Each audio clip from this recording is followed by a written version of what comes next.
назвать другого деятеля культуры и просвещения России, который за полувековую свою деятельность сделал для своего родного народа столько, сколько Яковлев.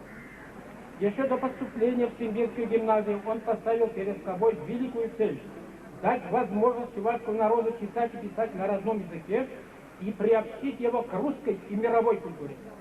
Вся многогранная и самоотверженная деятельность Яковлева была посвящена осуществлению этой благородной цели.